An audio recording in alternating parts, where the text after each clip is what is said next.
ஆகவே ஸ்டாலின் அவர்களுடைய இந்த ஆட்சி வேரோடும் வேரடி மண்ணோடும் கலைந்தெறியப்பட்டாக வேண்டும்.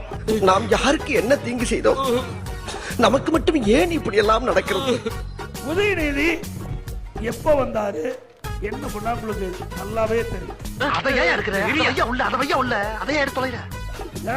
பால்டா எல்லாம் பேசுது, என்ன பண்றது? பால்டா எல்லாம் பேசுது, என்ன பண்றது? பாய்ஸ் நல்ல ஆக்ஷன் பிளாக் மாட்டிருது. ஃபுல் என்ஜாய்மெண்ட் தான். வாங்கடா. என்னப்பா ரெடியா?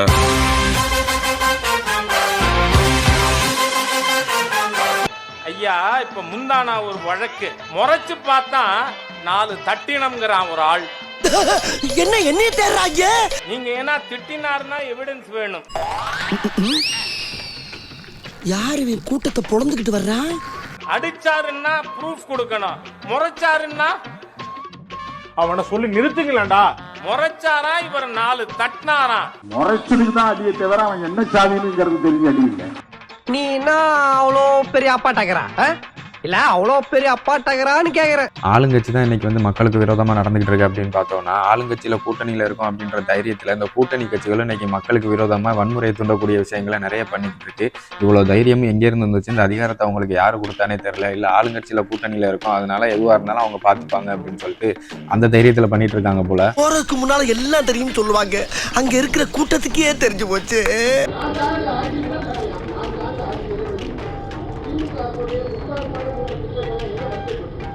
பத்திரிகையாளர் நம்ம முதல்வர்கிட்ட ஒரு கேள்வியை கேட்கிறாரு. நீங்க செஞ்சதுலே இந்த 4.5 ஆண்டு காலத்துல ஒரு 3 திட்டங்களை மட்டும் நல்ல திட்டங்களை சொல்லுங்க அப்படின்னு சொல்லி கேட்கிறாரு.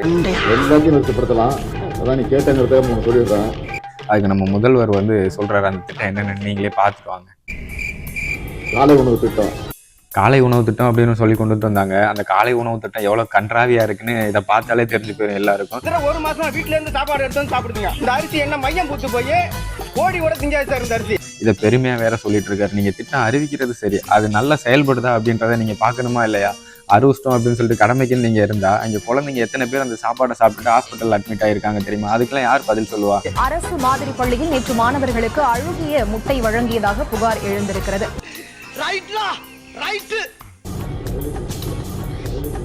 மகளிர் உரிமை திட்டம். என்னடா கடன் வாங்கி காமெடி பண்றீங்க? என்ன திட்டம் அறிவிச்சோன்றது அவருக்கே யாபகம் இல்லை. பக்கத்துல பிள்ளையும் பக்கத்துல ஒரு ஆள் சொல்றதையும் கேட்டுதான் இவரே சொல்லிட்டு இருக்காரு. நீங்க அறிவிச்ச திட்டம் உங்களுக்கே யாபகம் இல்லைங்கும் போது மக்கள் எப்படி உங்க ஞாபகத்துல இருப்பாங்க? இவரை கொண்டாந்து முதல்வர்னு உட்கார வச்சுக்கிட்டு நம்ம மக்களுக்கு நல்லது பண்ணுவாருன்னு எல்லாம் நினைச்சுக்கிட்டு இருக்கோம். நீ கேட்ட ஒவ்வொரு கேள்வி என்ன செருப்பால் அடிச்ச மாதிரி இருக்குடா. அதை வந்து கிட்டத்தட்ட 60% நிறைவேற்றிட்டோம். இன்னும் ஒரு 20% மிச்சம் இருக்கு. இவனுக்கு ஒரு சீட் எடுத்து பாருங்க ஐயா, வெறும் பொய்யா சொல்லிக்கிட்டு தெரியலாம். அதையும் விட்டு போனதான் ஆகும். அது அவங்க தவறா படிவத்தை பூர்த்தி பண்ணாம தவறா கொடுத்து ஒழுங்கா பேசதும் புரியல. பேருந்து இலவச பயணம் எத்தனை எல்லாம் பயணம் பண்ணாங்களே. 2வது ஃப்ரீ பஸ்ஸா, இலவச பயணமா, எங்க மகளிருக்கு மட்டுமா? அது என்ன கண்டிஷன்ல இருக்குன்னு அந்த பஸ் உங்களுக்கு தெரியுமா?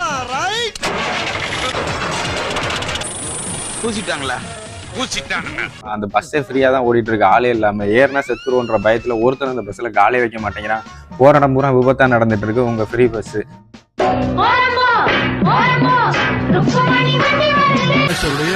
அந்த பஸ் தான் மற்ற எல்லா பஸ்ஸையும் ஓரம் கட்டிட்டு அதையே உங்களால முறையா என்ன செயல்படுத்த முடியல. நீங்க வந்து ஃப்ரீ பஸ்ன்னு சொல்லி பெருமையா பேசிக்கிறீங்க. வெக்கமா இல்ல? வெக்கமா இல்ல? ஸ்டாலின் சார், அந்த திட்டமே நீங்க அறிவிச்சதுதான். நீங்க அறிவிச்ச திட்டமே உங்களுக்கு ஞாபகம் இல்லைங்கும் போது மக்கள் எப்படி உங்க ஞாபகத்துல இருப்பாங்க சொல்லுங்க? எந்த பயனும் இல்ல. மகளிருக்கு சுய உதவி குழு திட்டம் 1000 ரூபாய் கொடுக்குறீங்க. அந்த 1000 ரூபாய் எல்லாருக்கும் போகுதா? அதுலயும் நீங்க ஆட்சிக்கு வரும்போது அறிவிச்சீங்க, இனிமே வந்து வீடு தேடி ரேஷன் பொருட்கள்லாம் செல்லும் அப்படின்னு சொல்லிட்டு இங்க கடையை அடைச்சு போட்டுவிட்டு இந்த 4.5 வருஷம் முடிச்சுட்டு இந்த என்ன இருக்க போற 3-4 மாசத்துல வந்து நீங்க அங்க கடையை அடைச்சு போட்டுட்டு வீட்டுக்கு டெம்போல அனுப்புறேன்னா அப்ப கடைக்கு வரவன் என்ன பண்ணுவான்? வெறும் கடையை பார்த்துட்டு ஏமாந்து திரும்பி போவான்.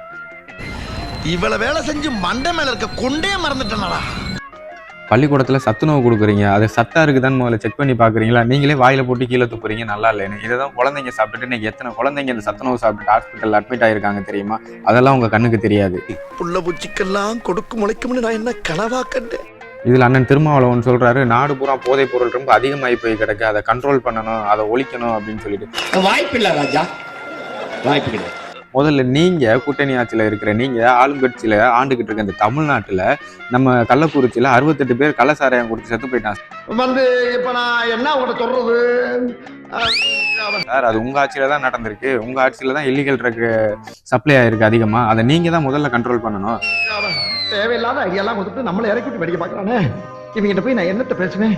இதை விட்டுட்டு நீங்க மற்ற ஸ்டேட்ல கண்ட்ரோல் பண்ணுங்கன்னு சொல்றீங்க. முதல்ல நீங்க என்ன செஞ்சீங்க இதை கண்ட்ரோல் பண்றதுக்கு? உங்க ஸ்டேட்ல தமிழ்நாட்டுல இத்தனை வரைக்கும் கள்ளச்சாராயம் குடிச்சு எத்தனை பேர் இறந்துருக்காங்க? உங்க ஆட்சி உங்க கண்ட்ரோல்ல தானே இருக்கு. நீங்க சரியா அதை பார்த்துருந்தீங்கன்னா இப்ப இது இவ்வளவு டெத்து நடந்திருக்காது இல்ல? ஒண்ணு பண்ணு, இந்த புக்கை கையில வச்சுட்டு ஏதாவது புக் சாதனமா பேசிட்டாரு. எப்பா உன் கூட சேர்ந்து வாழ்றது ரொம்ப ரசிக்குப்பா. சும்மா இங்கே போய் நின்றுட்டு ஏதாவது பேசணுன்றதுக்காகலாம் பேசக்கூடாது. கூட்டணி ஆட்சியில் இருக்கீங்க, ஆட்சியும் அதிகாரமும் உங்கள் கையில் தான் இருக்குது. அப்போ நீங்கள் அதை முறையாக செயல்படுத்தி இருக்கணும். இல்லீகல் ட்ரக், போதைப் பொருள் எல்லாம் நம்ம தமிழ்நாட்டில் எக்கச்சக்கமாக இருக்குது. முதல்ல தமிழ்நாட்டை நீங்கள் க்ளீன் பண்ணுங்கள். உங்கள் கையில் தானே இருக்குது ஆட்சியும் அதிகாரமும். அப்போ நீங்கள் தமிழ்நாட்டை சுத்தப்படுத்துங்க. தமிழ்நாட்டில் எத்தனை பேர் இப்போ கள்ளச்சாராயம் குடிச்சு செத்துருக்காங்க, கஞ்சா போதைக்கு அடிமையாகி எத்தனை இளைஞர்கள் கிடக்குறாங்க, அதெல்லாம் நீங்கள் சரி பண்ணுங்கள். உங்கள் கையில் தான் இருக்குது ஆட்சி, நீங்கள் கண்ட்ரோல் பண்ணுங்கள். நீ பைத்தியக்காரனவே நினைச்சிருக்கிறல்ல நீ. அதை நீங்கள் பேச மாட்டீங்க. ஏன்னா பேசிட்டா நமக்கு வர வேண்டியது வராது. அதனால நீங்கள் கடமைக்கு நான் இங்கே போய் பேசணும் அப்படின்றதுக்காக பேசிட்டு வந்துடுறீங்க. ஆனால் அதை இங்கே செயல்படுத்துறீங்களான்னு பார்த்தா கிடையாது. நம் ராஜதந்திரங்கள் அனைத்தும் வீணாகிவிட்டதே. இன்னும் பயிற்சி வேண்டுமோ? பத்திரிகையாளர்கள் கேள்வி கேட்குறாங்க. இவ்வளோ நாள் சும்மா இருந்துட்டு உங்களுடன் ஸ்டாலின் திட்டத்தை வந்து பள்ளிக்கூடம் ஓப்பன் பண்ண அன்னைக்குன்னு முத நாளே கொண்டாந்து வைக்கிறீங்களே, அது மாணவர்களுக்கு இடையூறாக இருக்காதான்னு கேட்குறாங்க. அரசு பள்ளிகள்லாம் செயல்படுது, இன்னைக்கு உங்களோட ஸ்டாலின் இடையூறா இருக்குது. அதுக்கு அவரோட பதில், ஒரு நாள் தானே, இன்னைக்கு தானே ஓப்பன் பண்ணியிருக்காங்க, ஒரு நாள் அப்படியே பாடம் நடத்தி கிழிச்சிருவாங்க, இல்லை பிள்ளைங்க படிச்சு கிழிச்சிரும் அப்படின்றீங்க. நீங்க தானே பள்ளியோட ஆரம்பம், ஒரே நாள்ல பாடம் அப்படின்னு நினைச்சுறாங்க. இவ்வளவு நாள் விடுமுறையில பள்ளிக்கூடம் மூடி தானே இருந்துச்சு. அப்போதைக்கு வச்சிருக்கலாமே உங்களுடன் ஸ்டாலின் திட்டத்தை கொண்டு வந்து பள்ளிக்கூடத்துல. இப்ப மாணவர்களுக்கு இடையூறா கொண்டாந்து இவ்வளவு வச்சு பண்ண வேண்டிய காரணம் என்ன இருக்கு? அதெல்லாம் இடையூறு மாணவர்களுக்கு ஒரு நாள் ஆயிடாது, ஒரு நாள் ஆகாது. அப்போ மக்கள் எப்படியோ போகட்டும், மாணவர்கள் எக்கோட கெட்டு போகட்டும். உங்களுக்கு தேவை உங்களோட திட்டத்தை இந்த இருக்கிற 5-6 மாசத்துல எல்லாருக்கும் காட்டணுங்கிறதுக்காக கொண்டு வந்து வைக்கிறீங்க. அவ்வளவுதானே தவிர இதனால மக்களுக்கு எந்த ஒரு பயனும் கிடையாது. இவன் வேற என்னை ரொம்ப டார்ச்சர் பண்றான்டா.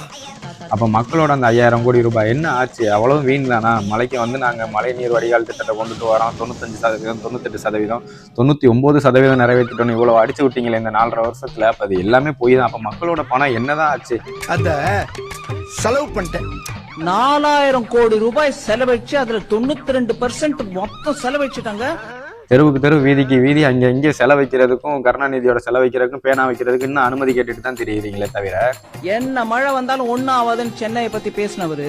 இந்த மக்களோட இந்த டிசம்பர் மாசம் ஆரம்பிச்சுச்சுன்னா இனி வந்து மழைக்காலம் வந்துடும்.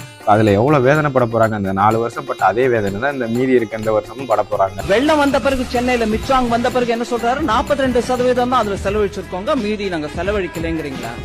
நீங்க என்னதான் சரி பண்ணீங்க? அப்ப மக்களோட காசை என்னதான் பண்ணீங்க? நீங்க 4000 கோடி செலவு பண்ணுங்கன்னு கொடுத்திருக்கிற பணத்தை, நீங்களே செலவு பண்ணிருக்கோம்னு சொன்ன பணத்தை எங்க போட்டீங்க? அத செலவு பண்ணிட்டேன். இதுல நம்ம சின்னவர் வேற சொல்றாரு, நான் சனிக்கிழமை மட்டும் வெளியில வர மாட்டேன். இன்னைக்கு கூட எனக்கு என்ன கிழமைனே தெரியாது. எப்படி தெரியும் சார்? தூங்கிட்டே இருந்தீங்கன்னா எப்படி தெரியும்? எந்திரிச்சு வாங்க, வெளியில வந்து மக்களை பாருங்க, மக்களோட வேதனை என்னன்னு கேளுங்க, குறைகளை கேளுங்க, சரி பண்ணுங்க. வீட்டுக்குள்ளே தூங்கிட்டு இருந்தீங்கன்னா, திட்டத்தை மட்டும் அறிவிச்சிட்டோம் அப்படின்னு சொல்லிட்டு வீட்டுக்குள்ளே இருந்தீங்கன்னா யாருக்கு எதுவும் போய் சேராது முழுசா. இந்த லட்சணத்துல நீங்க அடுத்த 5 வருஷம் நமக்கு தான் சொல்லிட்டு தெரியுறீங்க. சரியா? உங்க வீட்டு பிள்ளையா நினைச்சு எல்லாரும் என்னை மன்னிச்சிருங்க. ஏண்டா பண்றதையும் பண்ணிட்டு எங்க வீட்டு பிள்ளையாடா நீ? அடிக்கடா அவனை. அப்ப சாத் பண்ணுங்க.